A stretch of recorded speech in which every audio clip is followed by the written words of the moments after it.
Então, irmãos queridos, vamos à palavra de hoje. Vamos abrir a Bíblia em Gálatas, capítulo de número 1, ler versos 10 até o 14. Gálatas, capítulo 1, versos 10 a 14. Eu quero que você acompanhe aí na sua Bíblia direitinho.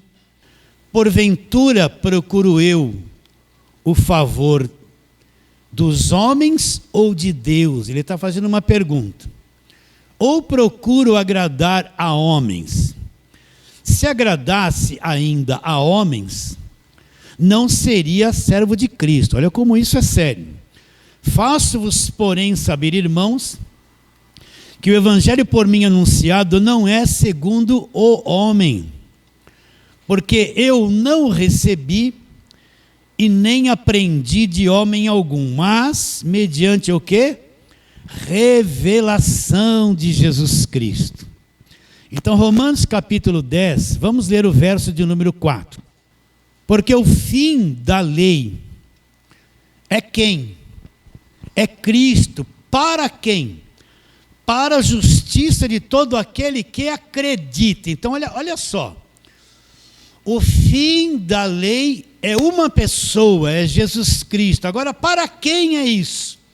Para aquele que acredita nisso. Para aquele que não acredita, ele não entendeu nada.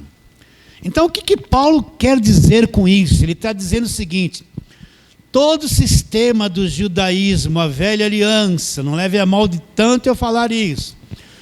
Todo aquele sistema do Velho Testamento, a religião judaica, acabou na cruz. Quando Cristo morre na cruz, ele é o Cordeiro de Deus, é o último sacrifício da lei, e ali ele estabelece uma nova aliança.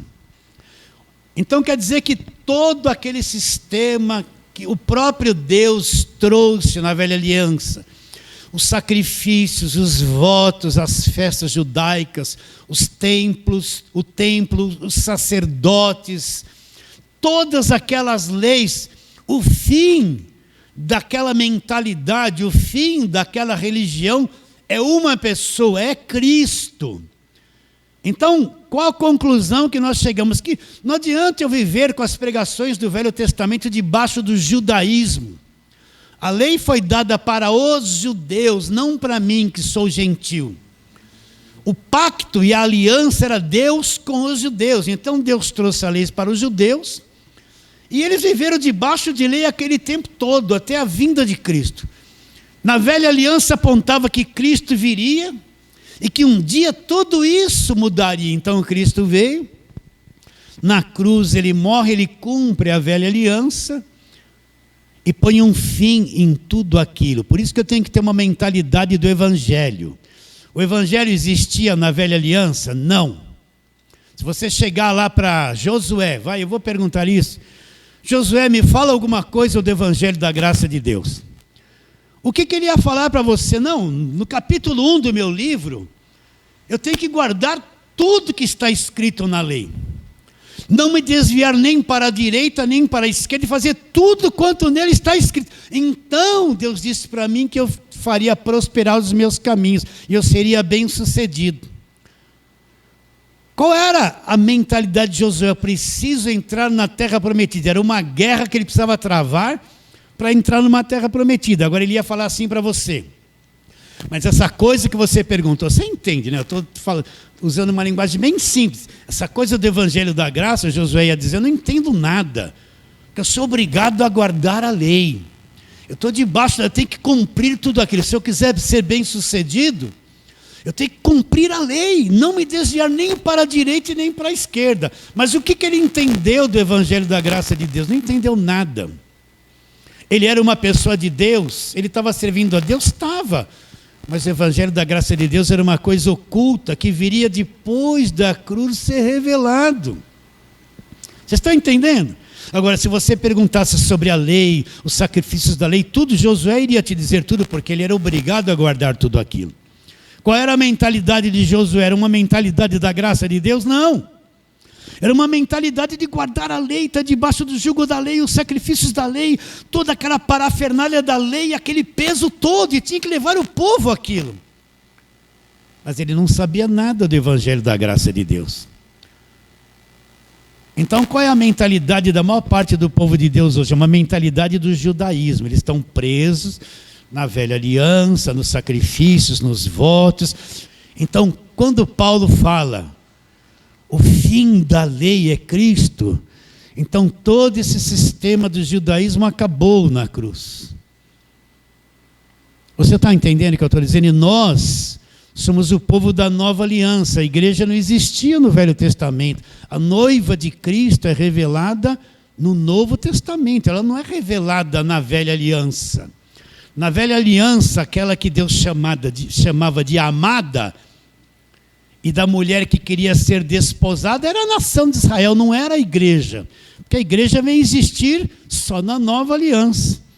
Entende? Tudo isso para te explicar o que aconteceu com os Gálatas. Vamos para mais um texto, Hebreus, capítulo de número 8. Vamos um pouquinho para frente. Vamos lá, Hebreus, capítulo de número 8.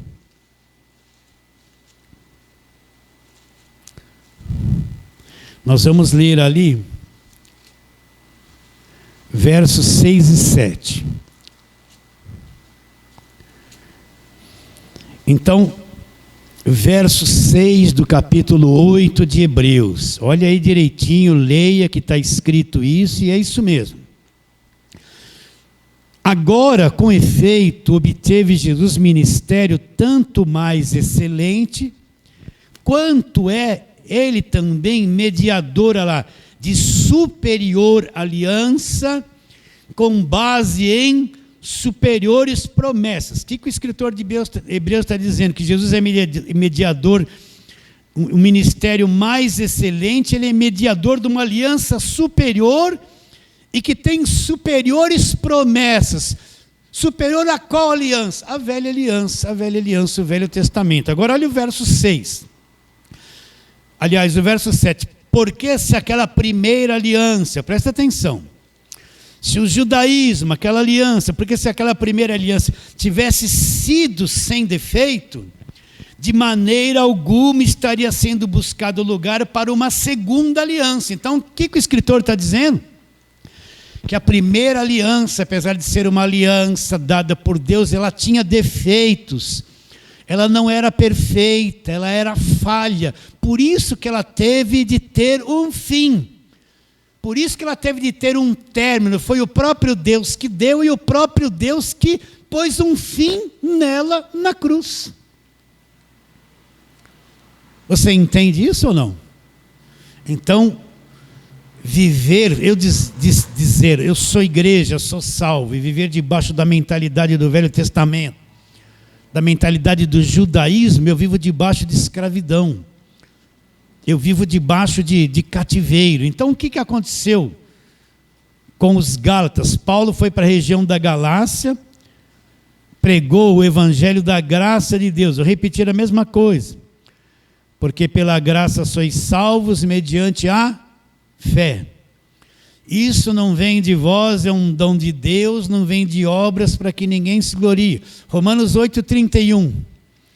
Aquele que não poupou a seu próprio filho, antes por todos nós o entregou, como não nos dará gratuitamente com o filho todas as coisas? Então a graça de Deus é isso, Deus nos dá tudo gratuitamente. E nos deu tudo gratuitamente juntamente com Jesus Cristo. Já nos foi dado. Todas as coisas da parte de Deus para o homem são dadas gratuitamente. Deus não está cobrando preço de ninguém. Deus não está cobrando voto de ninguém. Deus não está cobrando sacrifício de ninguém. Deus não é o Deus de barganha. O que é o Deus de barganha? Para Deus fazer alguma coisa para mim, eu tenho que dar um dinheiro para Ele. Se eu não der, Ele não gosta de mim. Eu tenho que dar o meu melhor, eu tenho que fazer o meu sacrifício. Qual é o evangelho que está debaixo de lei? É esse evangelho que sempre o homem tem que dar alguma coisa para Deus. Deus fez a parte dele e o homem tem que fazer a dele. E a dele é ficar dando coisas para agradar a Deus, para ver se Deus se torna misericordioso e vai me favorecer em alguma coisa. Qual é o Deus do falso evangelho? É o Deus que me cobra. Para me abençoar eu tenho que dar. Aí Ele vai olhar o que eu dei, vai fazer uma avaliação. Ele vai me dar o que eu dei com um pouquinho a mais para me prosperar. Essa é a mentalidade do falso evangelho. O evangelho que não é o evangelho da graça de Deus, é o Deus da barganha. Ele quer sempre uma oferta, ele quer isso, ele quer aquilo. Se ele não me der, ele volta o rosto contra mim e quer trazer as maldições de lei sobre a minha vida. Não, isso não é o Deus do evangelho da graça de Deus. Tudo da parte de Deus para o homem, no evangelho da graça é dado como? Gratuitamente. Paulo ensinou isso para os Gálatas. E o que os Gálatas fizeram? Vieram os judaizantes, os pregadores do Velho Testamento, e disseram o que para os Gálatas? Olha, não é bem isso que Paulo está dizendo. Paulo se ausentou e se infiltrou lá o pessoal do jugo, do falso evangelho. E disseram o que para os Gálatas? Olha, esse negócio da graça de Deus não é bem assim. Você tem que se voltar para a lei, circuncidar, guardar sábado, fazer isso, fazer aquilo, fazer isso. Mas o que Cristo fez na cruz, somando os dois, é que vai dar salvação. Só o que Cristo fez na cruz não é suficiente. E os Gálatas fizeram o quê? Voltaram as costas para o evangelho da graça e ficaram aprisionados pela mentalidade da lei. Então Paulo fala no capítulo 1, lemos isso direto. Verso 6, admira-me que estáis passando tão depressa, daquele que vos chamou na graça de Cristo para outro evangelho, o qual não é outro, senão alguns que vos perturbam e querem perverter o evangelho de Cristo. Mas ainda que nós, o mesmo um anjo vindo do céu, vos pregue o evangelho que vai além do que temos pregado, seja o quê? Maldito, seja anátema. Assim como já dissemos e agora repito, se alguém vos prega o evangelho que vai além do que recebestes, seja anátema. Olha como Paulo trata-os severamente, dizendo que eles saíram da graça tão rapidamente e se envolveram com outro evangelho, o evangelho da escravidão, o evangelho do jugo, o evangelho da prisão. E depois de tudo isso, Paulo fala, onde nós lemos no verso 10, olha lá. Porventura procuro eu o favor dos homens ou de Deus? Ou procuro agradar a homens? Se agradasse a homens, não seria servo de Cristo. Então, olha, o evangelho da graça, quando você aprende o evangelho da graça é pregado, ele desnuda o falso evangelho, porque o evangelho da graça traz aquilo que é mentira para fora. Quando o evangelho da graça é pregado, traz à tona esse falso evangelho para fora. E o que acontece? Acontece que existe uma grande resistência contra o evangelho da graça de Deus. Você chega e fala para uma pessoa que está debaixo de lei, não, você já é liberto do império das trevas, você já foi salvo. Você não tem que mais fazer campanha, voto, sacrifício. Eles olham para você e quase falam assim, está amarrado. Eles vão falar que é o diabo, eles não entendem isso. E se tornam contra. Quando o evangelho da graça de Deus é pregado, expõe o falso evangelho. E quem está no falso evangelho se torna contra quem prega e contra o próprio evangelho da graça de Deus. Por isso que o evangelho da graça de Deus você não pode agradar a homens. Falar esse arroz com feijão que eu estou falando para você, porque essa gente toda que está na mídia não fala. Porque se eles falarem, eles vão trair-se a si mesmo. O império religioso deles vão começar a cair, porque as pessoas vão ficar inteligentes e vão começar a não se submeter mais ao falso evangelho. Então é uma coisa oculta, escondida. Graças a Deus pelas redes sociais, agora que você pode falar e vai para o Brasil todo e fora do Brasil, e muita gente tem acordado para a verdade. Então o evangelho da graça de Deus não agrada o falso evangelho, não agrada quem é bitolado, não agrada a igreja que só põe julgo nas pessoas, não agrada essas igrejas da mídia, não agrada. Não agrada. E você não pode ser servo de homem, é o que Paulo está dizendo. Olha, porventura procuro eu o favor de homens ou de Deus? O que importa? O favor dos homens ou o favor de Deus? O que importa? Agradar os homens ou agradar a Deus? Ou procuro agradar a homens? Se agradasse a homens, não poderia ser servo de Cristo. Então, se o evangelho que se prega é só para agradar um líder, agradar a homens, deixar todo mundo contente, só agradar as pessoas, não dá para ser servo de Cristo. Porque o evangelho da graça de Deus expõe aquilo que é escondido e traz para fora. Não é falar mal das pessoas. Mas o evangelho, quando você começa a pregar, ele traz a sujeira do falso evangelho para fora. Agora ele diz, faço-vos, porém, saber, irmãos, no verso 9, que o evangelho por mim anunciado não é segundo o homem. O que é o evangelho segundo o homem? O evangelho que foi deixado a cruz de Cristo de lado, o sacrifício perfeito de lado. A pessoa está dentro de uma igreja que tem as suas tradições, sua organização, seus costumes. E ela está bitolado ali naquilo, né? Então o evangelho segundo o homem é aquele que quer fazer com que eu alcance o que Deus já me deu gratuitamente através da obra da cruz, mas isso está escondido. Então eu tenho que ficar debaixo de um montão de obras de lei para alcançar o que Deus já me deu de graça e já fez de graça por mim. É o evangelho segundo o homem. Então o que não é o evangelho segundo o homem? O que não é? Então vamos para a palavra de Deus, vamos lá. Primeira carta de Paulo aos Coríntios. Olha, nós somos chamados a viver pela fé. Pela fé em quê? No evangelho da graça de Deus. E viver pelo que está escrito, por nenhuma outra coisa. Então, primeira carta de Paulo aos Coríntios, capítulo de número 1. Vamos ver o que Paulo fala. Verso 18.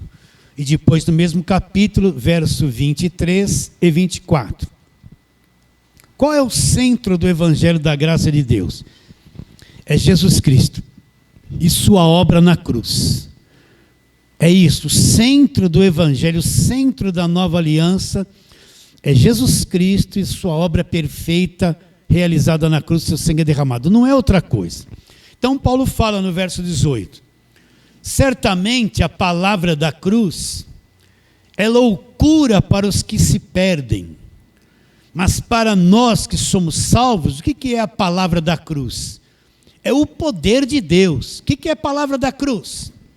É o ensino do que aconteceu na cruz e tudo que veio da cruz para nós e nos foi dado gratuitamente. É explicar o que aconteceu na cruz, o sacrifício perfeito e todos os benefícios que vêm desse sacrifício perfeito para cada um de nós que cremos. É explicar toda a obra da cruz e o que vem dela para cada um de nós. Então Paulo fala que isso, a palavra da cruz, que é o poder de Deus. Vamos para o verso 23 e 24. O que Paulo pregava? Paulo vivia fazendo campanha, vivia levando as pessoas a fazer sacrifício, vivia dando objetos orados para as pessoas, vivia fazendo culto de libertação, subindo no monte, descendo no monte. Não tem nada disso nas cartas de Paulo. O que Paulo pregava? Verso 23. Mas nós pregamos a Cristo crucificado, olha lá, escândalo para os judeus, loucura para os gentios, mas para os que foram chamados, tanto judeus como gregos, pregamos Cristo, que é o Cristo crucificado. O que ele é? Poder de Deus e sabedoria de Deus. Então o que Paulo pregava? Ele pregava o Cristo crucificado. Ele explanava em todas as suas cartas aquilo que ele fez na cruz, a nossa posição em Cristo, a libertação e a salvação pela graça que ele trouxe. Paulo centralizava a pregação dele na pessoa de Jesus Cristo. Paulo não dava objeto orado para as pessoas, não enganava as pessoas, ele falava a verdade. Paulo não trazia misticismo para dentro da igreja, ele abominava esse tipo de coisa. Então ele pregava o quê? Nós pregamos o quê? Cristo crucificado. Então tudo que o homem precisa para ser liberto, para ser salvo, para ser abençoado, foi feito por Cristo na cruz. Não é a minha obra que me traz isso.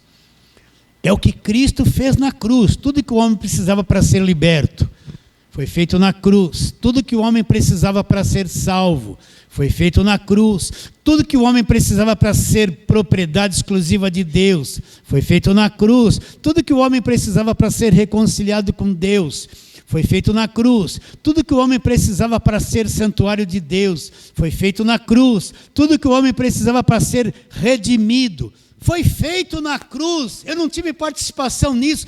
Cristo fez tudo e me deu tudo gratuitamente. Então o que Paulo pregava? Olha lá, verso 23, mas nós pregamos a Cristo crucificado. É um escândalo para os judeus. Os judeus não aceitavam Jesus Cristo. É um escândalo falar a respeito da cruz de Cristo. e loucura para os gregos, né? Para os gentios, mas para os que foram chamados, tanto judeus como gregos, pregamos o quê? Cristo. O que Cristo crucificado é? Poder de Deus e poder de Deus. Cristo crucificado, aquele que foi pregado ali, que morreu, o Cordeiro de Deus, é o poder de Deus, é a sabedoria de Deus. Você entende isso? Então, quando eu creio nele, eu fui liberto do império das trevas. Eu vou falar a mesma coisa.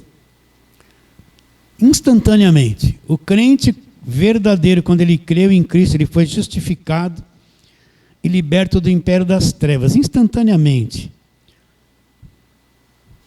Agora, quem acredita nisso? Quem acredita nisso? Quem é que vive isso? Em Colossenses 1,13, que eu falo direto aqui. Quem acredita que foi liberto do império das trevas, sem fazer nada, sem fazer jejum, sem pagar preço, sem subir no monte, sem fazer vigília, sem estar na igreja de segunda a segunda? Quem acredita? Isso vem da cruz e é o poder de Deus, o Cristo crucificado. Vira a página aí, se assim for na sua Bíblia, no capítulo 2. Olha o que Paulo fala. Eu, irmãos, quando fui ter convosco, anunciando-vos o testemunho de Deus, o que era o testemunho de Deus? Jesus Cristo. Não o fiz com ostentação de linguagem ou de sabedoria. Paulo não usou nenhuma técnica, nenhuma formulazinha evangélica para atrair alguém. Não fez nada disso. Olha lá, porque eu decidi nada saber entre vós, senão a Jesus Cristo e este crucificado. Então Paulo não foi criar técnicas para atrair as pessoas. Paulo decidiu nada saber entre eles, senão uma coisa: Cristo crucificado. Cristo crucificado. Paulo não usou sabedorias de palavra, não foi contar historinha, não foi dar testemunho dele mesmo. Não. Paulo foi pregar o Cristo crucificado. Como Paulo estava forte, nesse sentido forte, não. Olha o que ele fala no verso 3. Foi em fraqueza, temor e grande tremor que eu estive entre vós. A minha palavra e a minha pregação não consistiram em linguagem persuasiva de sabedoria humana, mas em demonstração de espírito e de poder. Para quê? Para que a vossa fé não se apoiasse em sabedoria humana, e sim no poder de Deus. Então a pergunta é essa: a nossa fé está apoiada em quê? O que é o poder de Deus? A nossa fé está apoiada em Jesus Cristo, que Ele fez na cruz. Vamos ler desde o verso 1, mas a tônica é o verso 3, tá? Romanos 8:1. Abra aí, acompanha lá. Agora, pois, nenhuma condenação há do verbo haver e existir. Para quem? Para aqueles que estão aonde? Em Cristo Jesus. Agora ele mostra a mudança de lei. Porque a lei do Espírito da vida em Cristo Jesus, que é essa lei que entrou em mim, me libertou da lei do pecado e da morte. Me libertou. Então você foi liberto da lei do pecado e da morte. Agora, como isso foi possível? Olha o verso 3. Porquanto, olha lá, o que for impossível à lei, visto que está... porquanto que for impossível à lei, no que estava enferma pela carne, isso fez Deus enviando seu próprio Filho em semelhança de carne pecaminosa no tocante ao pecado. E com efeito condenou Deus o quê? Na carne o quê? O pecado. Por que ele fala que a lei estava enferma pela carne? Porque a lei era perfeita. Só alguém perfeito podia cumprir. E a lei foi dada para homens imperfeitos com uma natureza terrena contrária. A lei dizia: não seja mentiroso. Mas o homem mente, né? Você já mentiu alguma vez na sua vida? E vai mentir outras vezes ainda, mesmo sendo crente. Então, a lei olhava para mim: não mentirás. Mas ele é mentiroso. Existe um atrito entre a lei e a natureza humana. Eles não se encaixam. A lei é dada para uma natureza que não consegue cumpri-la. A lei é dada para uma raça de homens defeituosos que não conseguem cumpri-lo. Então existe um grande atrito entre lei e carne, uma confusão, uma inadequação, não se encaixa. Então a lei não pode fazer nada em favor do homem, a não ser uma coisa: condená-lo. Está bem claro isso? Por isso que quem está debaixo da lei está debaixo de maldição. Então a lei estava enferma pela carne. Agora, como que Deus resolveu o problema da carne? Olha lá. Isto fez Deus, enviando seu próprio Filho em semelhança de carne pecaminosa e no tocante ao pecado. Um pontinho aqui, ó. Uma coisa semelhante é uma coisa igual? Não. Ela é semelhança, tem uma certa aparência, mas não é perfeitamente igual a outra. Entenda isso. Por que fala que Jesus Cristo veio e teve um corpo semelhante ao da carne pecaminosa? Então, eu tenho que explicar isso detalhadamente. Eu até canso de falar isso. Jesus tinha uma mãe humana, mas não tinha um pai humano. Vamos de novo às mesmas coisas. Aquela semente que foi preparada por Deus, que fecundou Maria, não era uma semente humana caída, que herdou a genética de Adão. Era uma semente de Deus. Entende isso? Aquela semente que fecundou Maria era uma semente de Deus, com uma estrutura de Deus, uma genética de Deus. Por isso que Jesus Cristo tinha um pai que era Deus, uma mãe humana. Era o único meio de ter um Deus em forma de homem. Então, quando Jesus Cristo nasce, ele não herda nada de Adão, ele nasceu sem pecado. O sangue dele não herdou o pecado de Adão. A carne dele não tinha essas tendências malignas como a nossa. Quer cobiçar, quer adulterar, quer comer muito, fica doente, esse problema todo. A carne dele era uma carne, para ser o Cordeiro de Deus, ele não podia ter uma contaminação de Adão. Então a carne dele não era essa carne tendenciosa como a nossa, era uma carne semelhante à nossa, mas não igual, porque não tinha pecado. O sangue dele, ele não herdou o pecado, no sangue dele não corria o pecado, era um sangue perfeito. Para ter uma aliança perfeita, ele não poderia ter um sinal do sangue de Adão no corpo dele, precisava um sangue de Deus perfeito. Então aquela semente que foi gerada ali, como eu preciso falar isso, gente? Era uma semente santa, Deus nasceu em forma de homem. Ele não herdou nada de Maria, nada. Ele herdou todas as características do Pai. Então Jesus Cristo nunca pecou na vida dele. Ele tinha uma carne perfeita, que não era caída como a nossa, um sangue puro. Por isso que ele é Deus e homem ao mesmo tempo. Está bem claro isso? Então Jesus era um ser extraordinário que pisou aqui na terra, não é? Eu brinco, esse era o verdadeiro extraterrestre. Então Deus se transforma num homem, na pessoa de Jesus Cristo.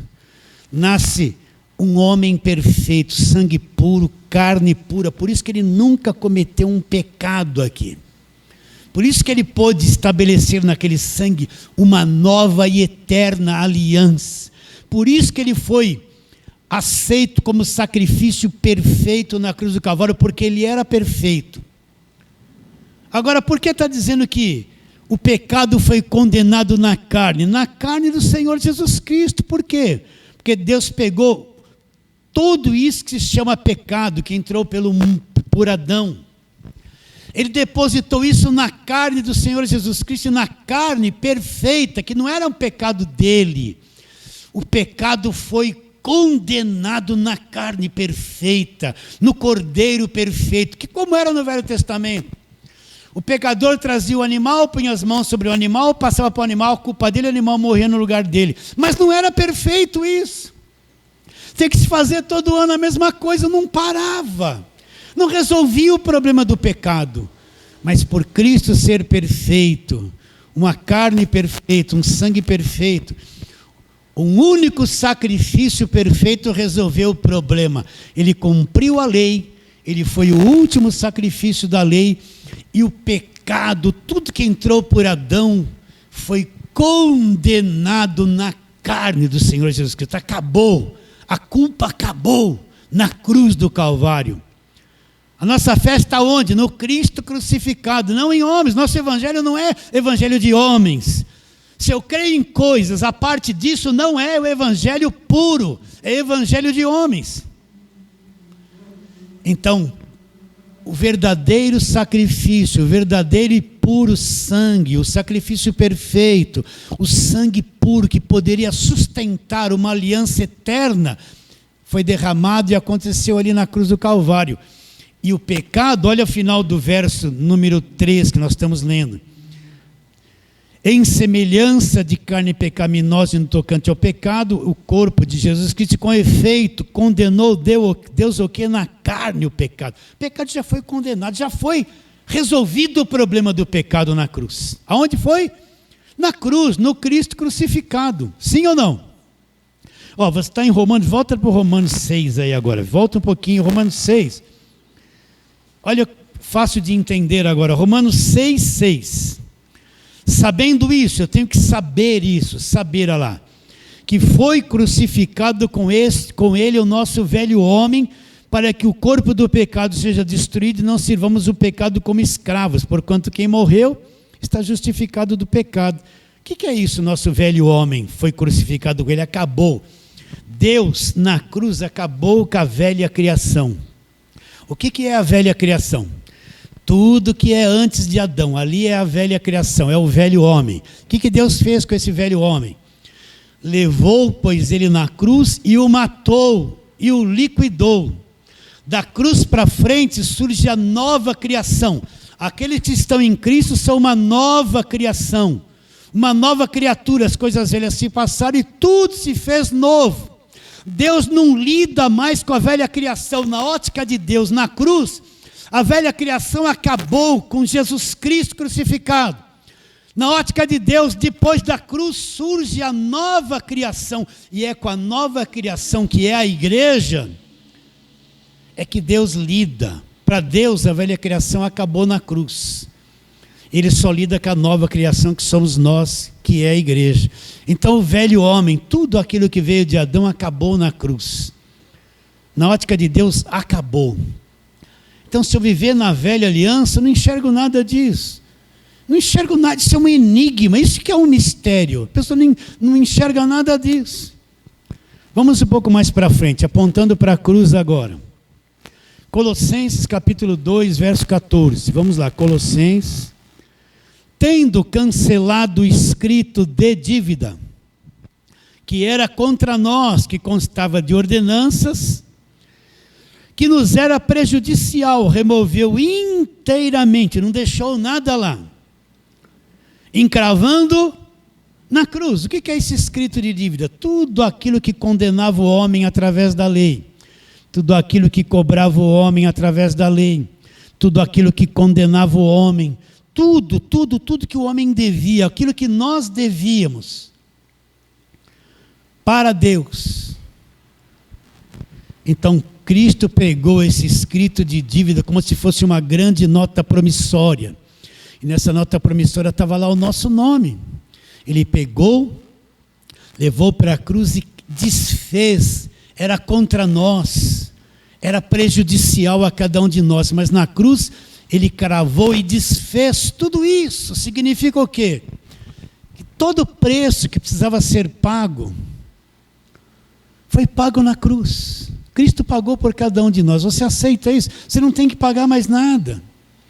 Essa doutrina do pagar preço, eu falo isso direto, isso é uma fraude, põe medo, escraviza as pessoas. Elas estão sempre devendo alguma coisa, nunca paga. Mas tudo aquilo que eu devia, que você devia, a cédula, o comprovante que provava que nós éramos devedores, Cristo removeu inteirinho. Acredita ou não? E cravou, acabou com ele na cruz, acabou com a dívida na cruz. Acabou. Eu não devo mais nada, você não deve mais nada, Deus não está me cobrando mais nada. Como uma dívida paga, Deus pode cobrar de novo de mim, se Cristo pagou por cada um de nós.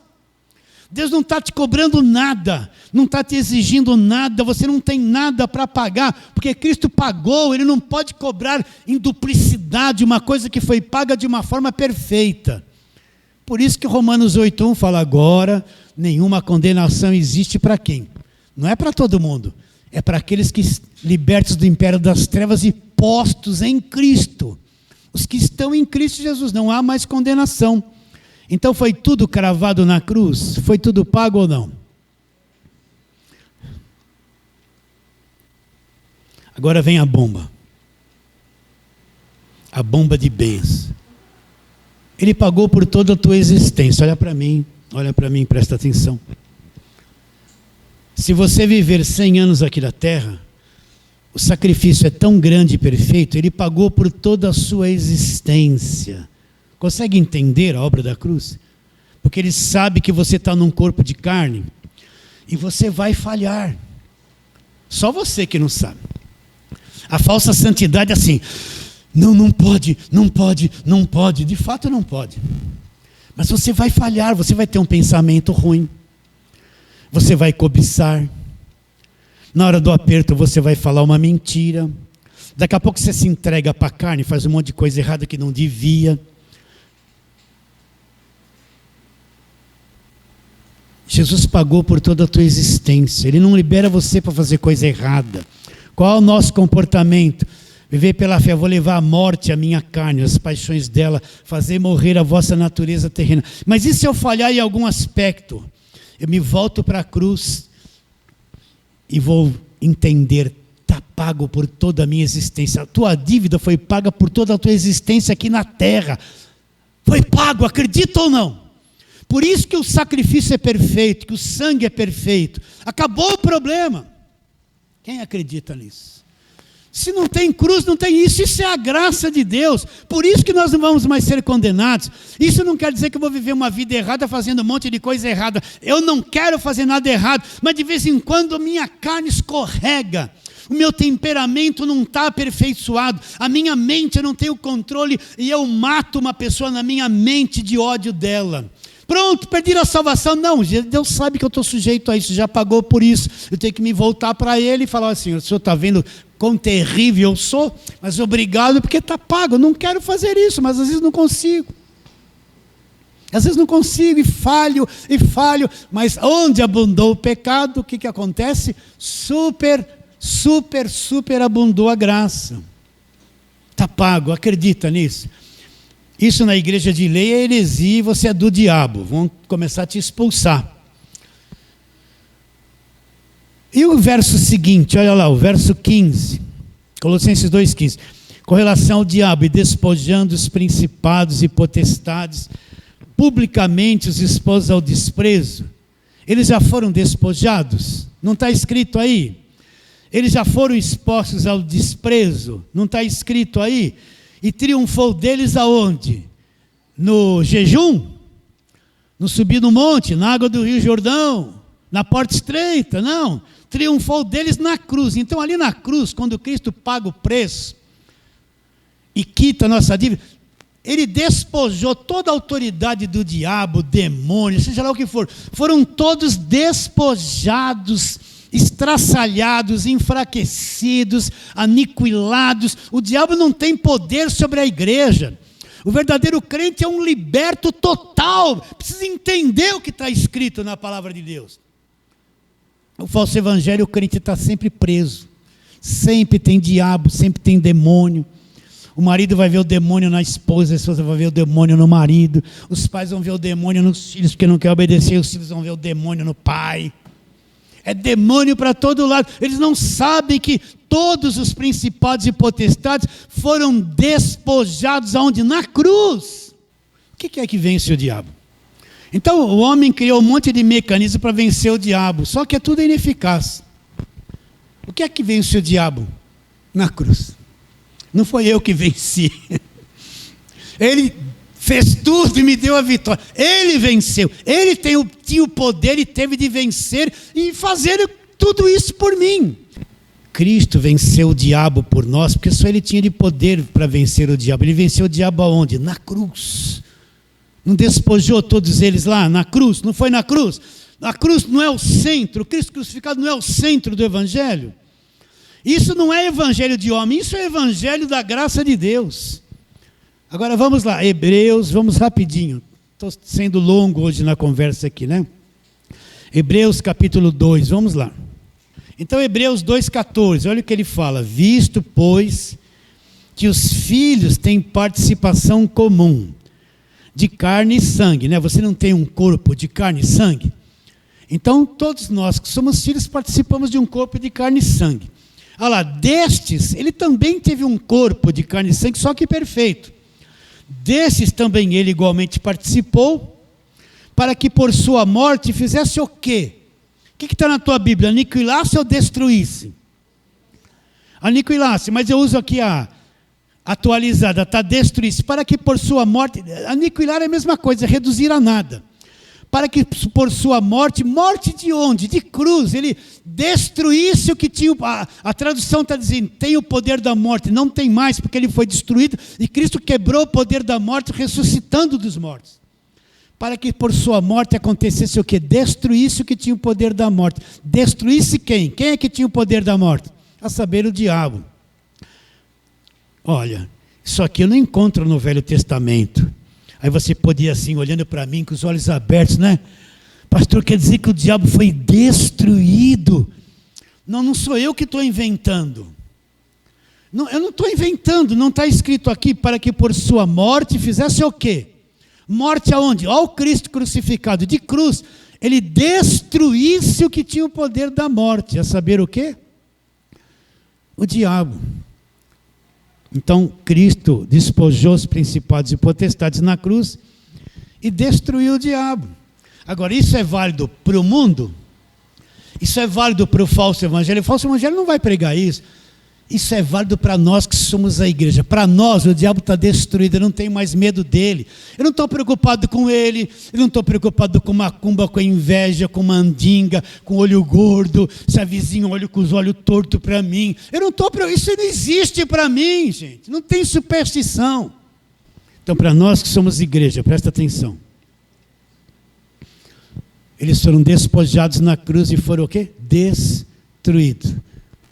Nós somos igreja, então o diabo não tem acesso na igreja, entende? Ele não tem acesso na tua vida. Cristo, a pessoa fala assim, tem que tampar as brechas, só para você entender. Que homem que vai tampar a brecha? Quem que tampa a brecha? Cristo é o que tampou a brecha, acabou, não tem mais brecha. Onde que ele tampou? Na cruz. Vocês estão entendendo? Acabou tudo na cruz para nós que somos igreja. O que é o evangelho segundo o homem, que Paulo está dizendo em Gálatas? É esse evangelho que põe as costas para o que aconteceu na cruz. Quer voltar para o judaísmo, para a velha aliança. Escraviza as pessoas no Velho Testamento para tentar alcançar o que já foi dado de graça através da obra da cruz. São os que anulam a cruz de Cristo, que apaga o verdadeiro evangelho, que é a pregação do evangelho do Cristo crucificado. Será que você entendeu isso hoje? Você aceita isso que eu estou dizendo? Acredita? Isso é fantástico, isso é extraordinário. Quando a pessoa entende de todo o coração, é extraordinário. É libertação total da mente, do coração, de tudo. Então o que aconteceu com os Gálatas, para terminarmos? Eles se voltaram as costas para o evangelho da graça de Deus e se voltaram para o judaísmo, tentando se justificar por obras de lei. E Paulo disse, por obras de lei, ninguém será justificado. E para terminarmos, vamos ler o que lemos domingo passado em Gálatas 5, onde Paulo fala essa coisa linda aqui no verso 1. Gálatas capítulo 5, verso 1. Para a liberdade foi que Cristo nos libertou. Vai libertar ou libertou? Vai libertar se eu gritar muito? Se eu passar... Não, peraí. Para a liberdade foi que Cristo já nos libertou. Agora, permanecei, pois, firmes e não se submeta de novo ao quê? Ao jugo de escravidão. Agora, que libertação é essa? Libertação da velha aliança, de todo o jugo da escravidão.